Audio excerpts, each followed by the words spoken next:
Rachel, how are you? I'm doing well. Thanks for having me. You bet. Let's just talk about the political landscape here for a second. There's a national emergency that has been declared by the president. They are trying to impeach the president. The reason why in case you don't know this, I know you do, but in case the audience doesn't know this, the national emergency revolves around this big, carry your guns to the state capitol next week and surround your state capitol and come armed to the inauguration. I mean, it's just a horrible idea that will end with the Second Amendment being decimated if, God forbid, there's any problems. Tell me about the political landscape and where do conservatives stand right now? And then we'll move forward. Well, I think you have a couple of things going on here. The first is obviously that the violence at the Capitol was appalling. And I think, those protesters failed at their goal, and the result will be to marginalize a lot of the voices that I think have very legitimate aims. And, but I think that speaks to a broader point, which is that, look, I think while we should not condone what happened at the Capitol, we should denounce it. We should still seek to understand why thousands of people, drove to the United States Capitol, spent their own money, to bring legitimately held feelings of disenfranchisement, of, grievance about how their politicians were not representing them. The majority of those people were not violent. And I think it's incumbent upon the Republican Party and Democrats as well to understand what it was that drove those people. Well, I said on Wednesday night, there are many reasons that need to be explored, but there are no excuses for what happened. But there are many reasons, and we have to talk about those reasons because they're only making things worse. That's right. And that's where I think you see now the opportunists on the Democratic side in Congress, in the media, at levels of corporate power, basically using what happened as an excuse to do what they've always wanted to do, which is to silence their opposition, to silence any meaningful debate or trying to understand what happened, trying to find a clear way forward. They want these people out of public life, and they're going to use every lever of power that they control to do so. And that is going to serve to just inflame the situation, and it's going to bring more destruction, more marginalization at a time when we need to be doing some deep thinking about why this happened. So is there any moderating force at all in the Democratic Party? I mean, yesterday I hear, it's time for healing and coming together, and we're going to give, the stimulus package to everybody except white men.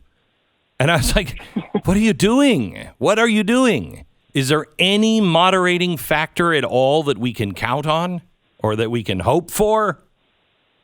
This is the scary thing, is that it's very hard to point to any moderating influence at this point because you have politicians, big, Democratic politicians now working in tandem with corporations and the news media. So we're not just dealing with a political party here.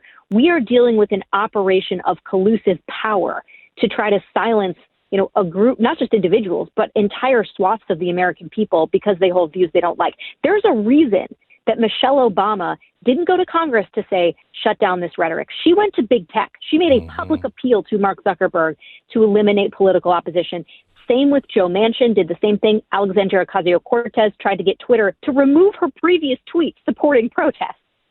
Okay, this is the level of collusive power that we're seeing, and it's dangerous.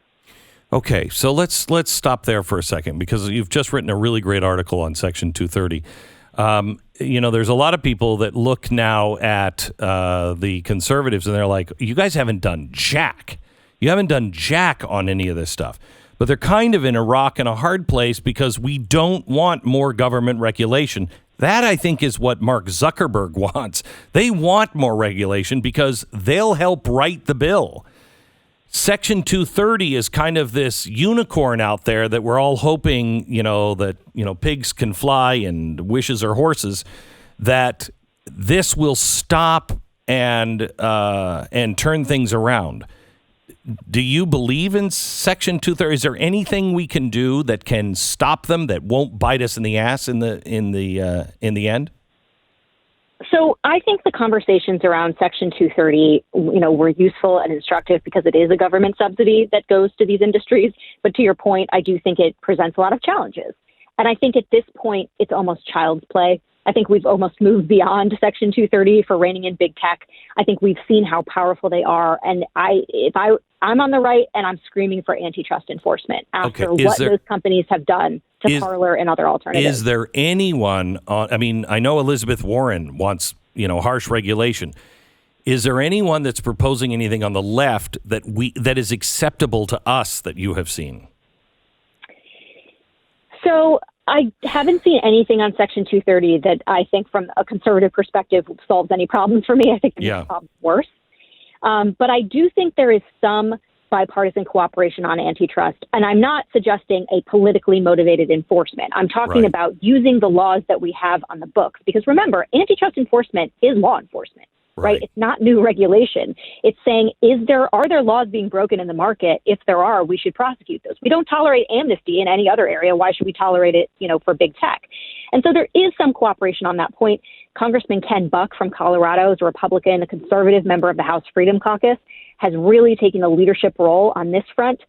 He doesn't agree with some of what Democrats want to do, but he has proposed areas where I think Republicans and Democrats can work together.